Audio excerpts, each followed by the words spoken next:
Kematian adalah kepastian yang tak dapat dihindari oleh siapapun, termasuk orang percaya. Namun, di balik kepastian itu, muncul pertanyaan mendasar. Apa yang sebenarnya terjadi pada orang percaya setelah mereka meninggal? Apakah mereka langsung masuk ke sorga? Ataukah ada suatu keadaan antara semacam masa transit yang harus dilewati sebelum menikmati sorga yang kekal? Pertanyaan ini bukan sekedar diskusi iman, tetapi menyentuh inti pengharapan orang percaya. Pemahaman yang benar mengenai kematian akan menolong kita menghadapi rasa takut, memberi kekuatan dalam masa duka, dan memperteguh iman bahwa hidup tidak berakhir setelah kematian, melainkan berlanjut dalam kekekalan. Sebagai orang Kristen yang sejati, itu mereka yang telah menerima, mengaku, dan percaya kepada Yesus Kristus sebagai Tuhan dan Juru Selamat. Kematian bukanlah kehancuran, melainkan perpindahan dari kehidupan sementara menuju kehidupan kekal. Bukan pula kesedihan ataupun kemalangan, melainkan sebuah keuntungan. Seperti yang dikatakan Rasul Paulus, karena bagiku hidup adalah Kristus, dan mati adalah keuntungan. Filipi 1 ayat 21. Jiwa manusia itu tidak musnah, ia berlanjut.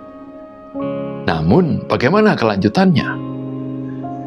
Joachim Jeremias, seorang profesor perjanjian baru di Göttingen, Jerman, dan penulis buku Jerusalem in the Time of Jesus, menyatakan bahwa Alkitab memberikan gambaran tentang persekutuan setelah kematian dalam keadaan peralihan, walaupun detailnya tidak dijelaskan secara penuh.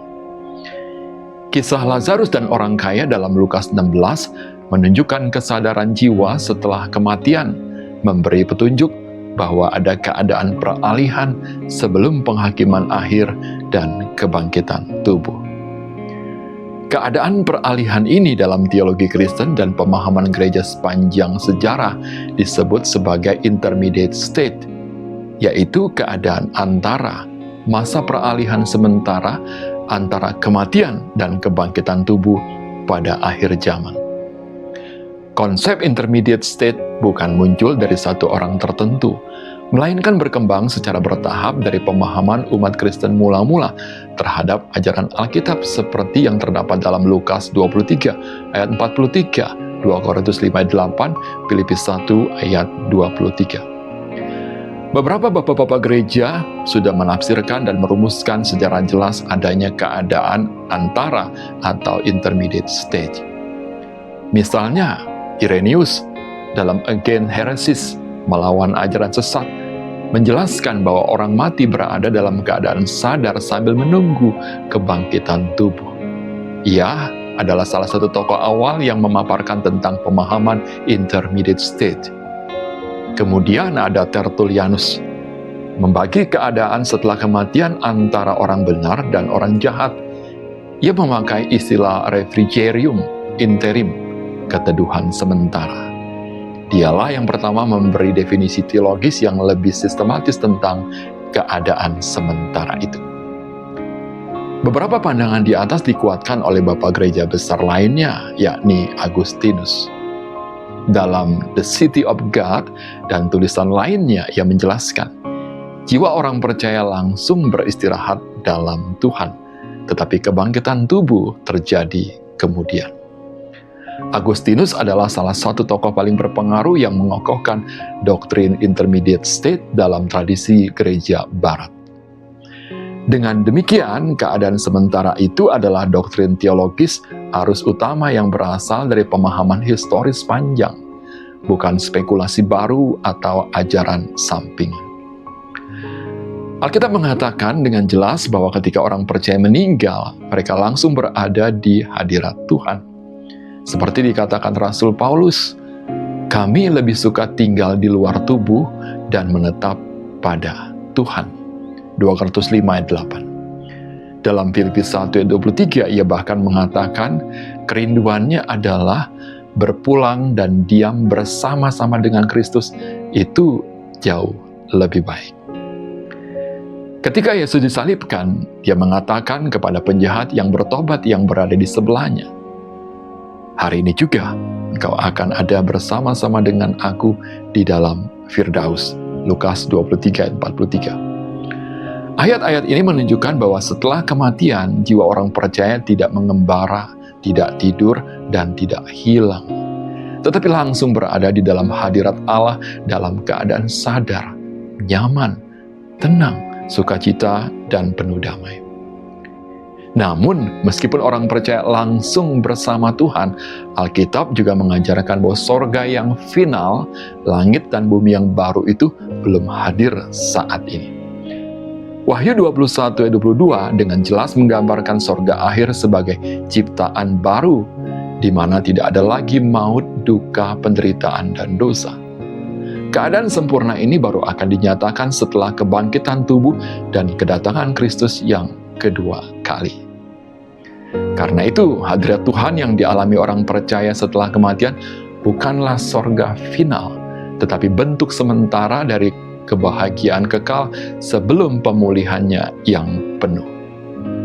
Para teolog Kristen seperti Louis Berkhof, Millard Erickson, dan Wayne Grudem bukan saja memperkenalkan intermediate states seperti dijelaskan di atas, tetapi juga sepakat bahwa orang percaya yang meninggal telah aman, diselamatkan, sukacita, dan dekat dengan Kristus.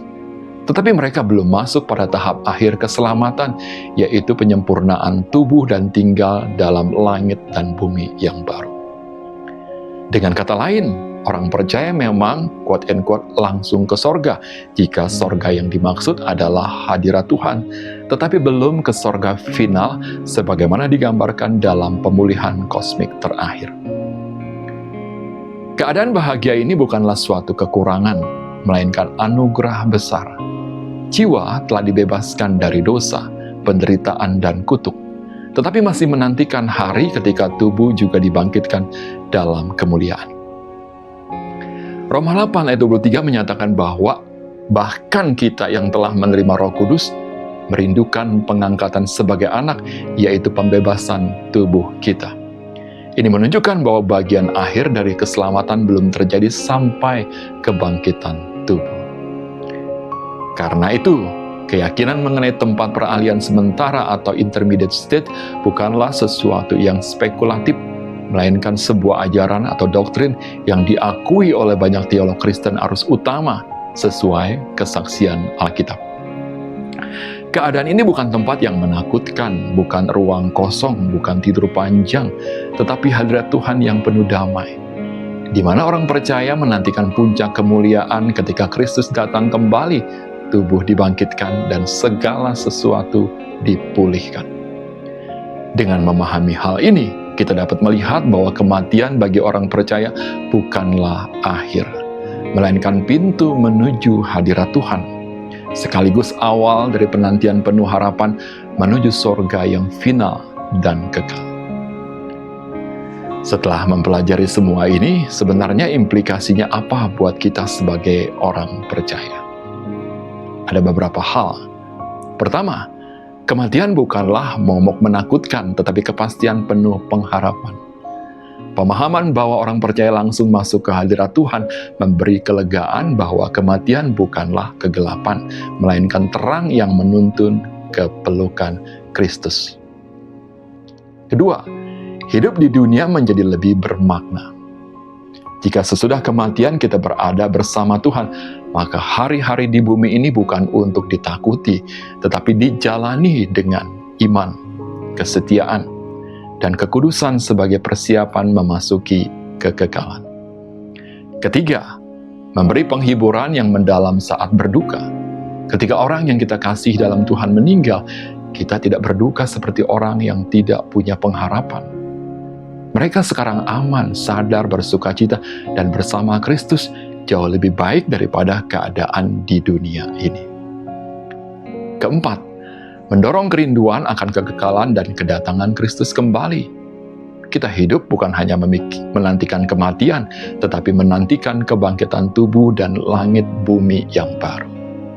Harapan ini memberikan kekuatan menghadapi penderitaan, sakit penyakit, dan kelemahan.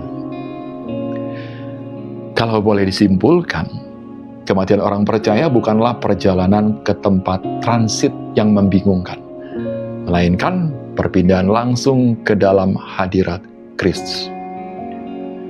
Alkitab menyatakan bahwa orang yang mati di dalam Tuhan segera berada bersama Dia dalam keadaan sadar dan penuh damai, seperti yang ditunjukkan dalam Lukas 23 ayat 43, 2 Korintus 5 ayat 8, dan 1 Filipi 1 ayat 23, seperti yang disebutkan di atas. Artinya, sejak detik kita menutup mata di dunia ini, kita membukanya dalam hadirat Tuhan. Namun, meskipun roh orang percaya langsung bersama Tuhan, tubuh kebangkitan yang sempurna baru diberikan saat kedatangan Kristus kembali. 1 Korintus 15 ayat 51-52 dan 1 Tesalonika 4 ayat 16. Masa antara kematian dan kebangkitan inilah yang disebut intermediate state, yaitu keadaan sementara yang aman dan terjamin, bukan tempat penyucian atau ruang tunggu yang menyulitkan. Dalam keadaan ini, orang percaya telah menikmati keselamatan, tetapi masih menantikan kepenuhannya. Kalau begitu, apakah kematian orang percaya berarti transit atau langsung ke surga? Yang mana? Untuk menjawab pertanyaan ini, saya mengutip tulisan dari Stafford Carson dalam Table Talk Magazine. Alkitab hanya membahas sedikit tentang keadaan peralihan dibandingkan dengan keadaan di masa depan. Carson menyebut tulisan John Calvin dalam bukunya Institutio menulis topik ini dengan bijaksana. Tidaklah sah dan bijaksana untuk terlalu ingin tahu tentang keadaan peralihan jiwa kita. Banyak orang menyiksa diri mereka sendiri dengan memperdebatkan tempat yang ditempati jiwa-jiwa dan apakah mereka sudah menikmati kemuliaan surgawi atau belum. Namun adalah kurang bijaksana dan gegabah untuk menanyakan hal-hal yang tidak diketahui lebih dalam daripada yang Allah izinkan kita ketahui. Kitab suci hanya mengatakan bahwa Kristus hadir bersama mereka dan menerima mereka di sorga. Yohanes 12 ayat 32, agar mereka memperoleh penghiburan, sementara jiwa-jiwa orang terkutuk menderita siksaan yang sepantasnya mereka terima. Alkitab tidak menjawab semua pertanyaan kita tentang keadaan peralihan, tetapi apa yang Alkitab katakan seharusnya cukup bagi kita. Hal ini karena keadaan peralihan bukanlah fokus utama kitab suci kita. Sebaliknya, penekanan Alkitab adalah pada klimaks sejarah yang agung ketika Yesus kembali untuk membangkitkan dan menghakimi semua orang serta memulihkan segala sesuatu. Sebelum mengakhiri pembahasan ini, saya ingin mengajak kita berdoa bersama. Mari kita berdoa. Tuhan Yesus, terima kasih karena Engkau telah menaklukkan maut dan membuka jalan menuju hidup yang kekal. Ajari kami melihat kematian bukan sebagai ketakutan, tetapi sebagai pintu menuju hadirat-Mu. Kuatkan kami agar hidup dengan iman, setia sampai akhir, dan selalu memandang kepada pengharapan kebangkitan yang mulia. Kuatkan dan hiburkan hati kami ketika kehilangan orang-orang yang kami kasihi, sebab kami tahu mereka ini bersama-Mu dalam damai. Dan jadikanlah kami umat yang merindukan kedatangan-Mu, serta langit dan bumi yang baru yang Kau janjikan. Dalam nama Yesus Kristus, Tuhan dan penebus kami berdoa. Amin.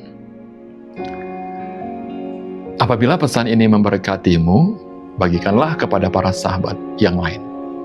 Sampai jumpa kembali dalam pembahasan menarik lainnya. Tuhan Yesus memberkati.